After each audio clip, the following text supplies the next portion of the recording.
I'm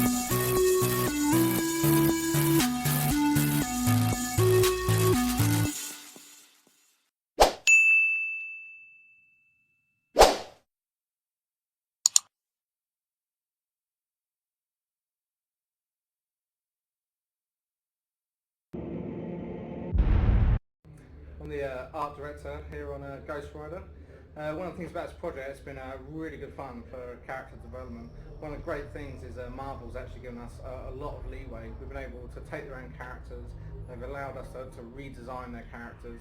Some of them are a bit more faithful and some we've actually driven off in our own directions. You know, taking on the film's influence as well as the direction we wanted to push it in. So it's been really good fun. As you can see with some of these guys we're just about to have a look at.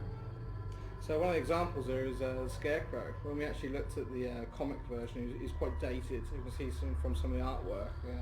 He's looking very monotone. Looks like some dude in pyjamas there. We were lucky enough to actually take a lot of the themes that come through in the movie, because the movie's taken a real Western kind of horror take on the actual Ghost Rider universe.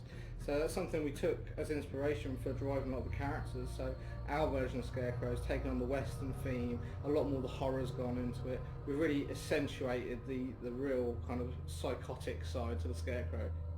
Lilith's one of the other characters from the Marvel universe. Again, a good example of, she did actually get redesigned through the sort of comics. She went through a whole range of changes, but something that was consistent was the large sort of V head, which is a very kind of a dated vampire woman there.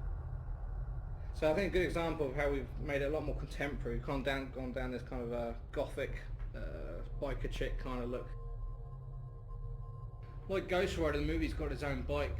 For the movie, they've totally redesigned it. Again, in the comic, it was a very dated kind of 80s look. In the movie, they've gone for a much more modern, metallic, kind of almost Geiger-esque finish.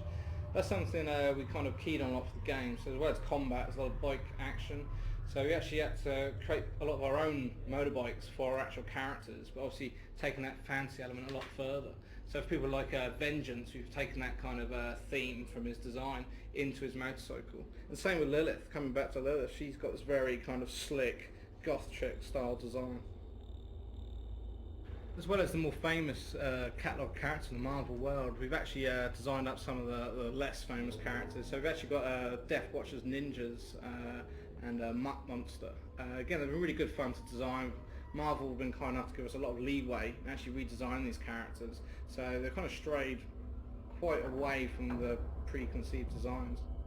One of the more encouraging things about the designs we've done here, Marvel have actually taken some of our own designs, like Scarecrow, Vengeance. They've actually generated toys off our own designs, so that's gone down pretty well.